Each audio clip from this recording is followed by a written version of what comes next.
Coming of as story है कि हमारे मतलब भारत में काफ़ी लड़कियां शादी के बाद कमिंग ऑफ एज होता है उनका, तो मुझे लगता है कि ये वैसी स्टोरी है। मैं आपको बताना चाहूँगा कि इस फिल्म को पहले ही कई इंटरनेशनल नेशनल फेस्टिवल में दिखाया जा चुका है, जहाँ पे इस फिल्म को काफ़ी पसंद किया गया। तो सानिया और आरती, आपको बधाई उसके लिए। थैंक यू प्रशांत। और मैं आपसे पूछूंगा कि जब आपको मतलब इस फिल्म के लिए ऑफर किया गया तो आपका क्या रिएक्शन था? ये फिल्म हमारे प्रोड्यूसर हरमन जी ने मुझे ऑफ़र किया, और जब मुझे बताया कि स्टोरी ये है और हम सोच रहे हैं ऐसे ऐसे बनाने का, तो मैंने इमीडिएटली यस बोल दिया था। मुझे नहीं लगता मैंने उसमें कुछ सोचा भी। मेरी एजेंट ने मुझे कॉल किया और उन्होंने बोला कि ये है स्टोरी, तो हम सबको कनेक्टिवली लगा कि ये ऐसी फिल्म है जिसका हिस्सा बनना बहुत इम्पोर्टेंट है, ऐसी स्टोरी है जिसको बताना बहुत इम्पोर्टेंट है। आप सबने ट्रेलर देखा है? हाँ जी, हाँ जी। सबने ट्रेलर देखा है, कैसा लगा आपको? बहुत बढ़िया, बहुत बढ़िया। क्या? हाँ? देखो शादी के बाद आपको ऐसा काम करना पड़ेगा, खाना पीना बनाना पड़ेगा। नहीं ये नहीं दिखा। कुछ तो उल्टा ही हाँ, सीख लिया हाँ, आपने। इसने आधा ट्रेलर देखा ही आधा। इसने देखा ही नहीं है, ऐसे ये तुक्का लगा रहा है मैडम। आपने क्या सीखा? अपनी बहन को तो आपने बड़ी जल्दी सिखा दिया। आपको क्या आता है खाने में बनाना? चावल, चाउमीन, बर्गर भी बनाना आता है। Thank God.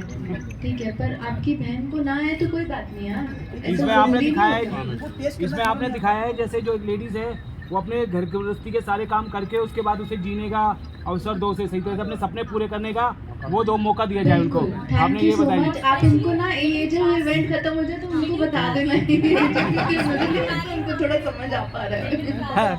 हमारे यहाँ पे एक लड़की को उतना ही बराबर रख के उसके पेरेंट्स पालते हैं जितना लड़के को। उसकी पेरेंटिंग पे उसका पैसा उतना ही लगाया जाता है, सब कुछ किया जाता है।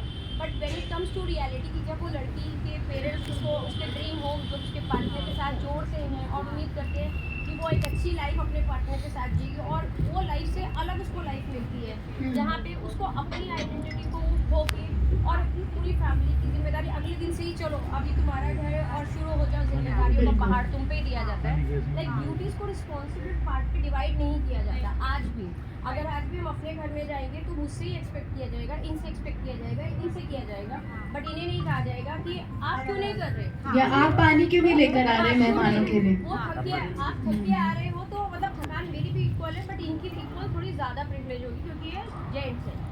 तो आज हम वुमेन्स डे बना रहे हैं, हम इक्वालिटी की बातें करते हैं, बट घर के अंदर आपको पानी जो है वो लेडी ही सर्व करेगी, कभी जेंट्स सर्व करता नहीं दिखेगा। तो यहीं से हमारी एक स्ट्रगल शुरू होती है, और मैं उन लेडीज़ को अप्रिशिएट करूँगी जिसमें रोल में आपने अपने आप को आगे बढ़ के दिखाया कि इतनी डिफ़िकल्टीज़ के बाद भी आप उस चीज़ों को जो आप एक्चुअली थी, जिस सपनों को आप जी रही थी, उस सपनों को अपने वापस फुलफिल कर रहे हो। तो ये एक अपने आप में जर्नी है। Hats off to you. या आप बता रहे थे कि हमने ये फिल्म क्यों करी और मैंने क्यों हाँ बोला, इनके लिए, इनके लिए, इनके लिए, इनके लिए, इनके लिए, इनके लिए। यहाँ जितनी औरतें हैं और जितने भी आप मर्द हैं उनके लिए ये फिल्म हमने बनाई है, और इसलिए उसको सोचने का भी मौका नहीं मिला क्योंकि ये तो हमने घरों में होते हुए देखा है, ये हमने अपने आसपास देखा है होते हुए, और ये बड़ा नॉर्मल कर दिया है कि ये तो औरत का ही काम है ये करना। वो थोड़ा चेंज लाना बहुत इम्पोर्टेंट है क्योंकि समय बदल गया है, तो ये जो हमारा कल्चर है वो भी बदलना चाहिए। हाँ जी बोलिए, आप माइक ले लो ताकि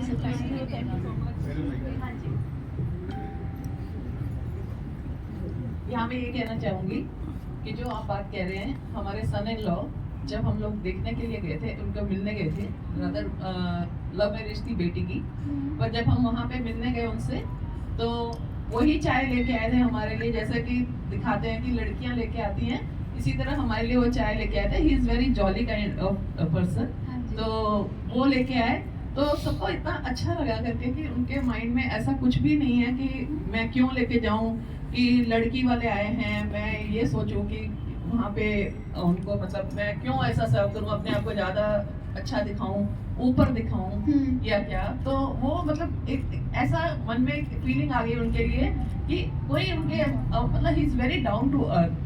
तो वो बहुत अच्छा लगा हमें जी, उस समय, बिल्कुल, क्योंकि माइंड में कोई ऐसी चीज नहीं थी, चाहिए। ऐसी कोई माइंड में नहीं था कि मैं लड़की वालों के सामने ऐसे क्यों जाऊं, कि मतलब मैं चाय क्यों लेके जाऊं करके। बिल्कुल। वही मतलब एक चीज मुझे लगता है कि आपने आरती मैम को नेक्स्ट फिल्म के लिए एक शॉट दे दिया। तो मुझे ये बोलना है कि कभी ये चीज़ नॉर्मल होनी चाहिए। कल अगर कोई जैसे अपनी डॉटर इन लॉ के यहाँ जाए और वो चाय सर्व करे तो आप मुझे खड़े होके बोले कि देखो मेरी डॉटर इन लॉ ने मुझे चाय सर्व किया, उससे एक्सपेक्टेड रहता है सन इन लॉ एक बार सर्व करता है तो उनसे लगता है कि मतलब वो भी नॉर्मल होना चाहिए। यस मैडम अब हम सवालों का सिलसिला शुरू करेंगे, तो आप बताइए।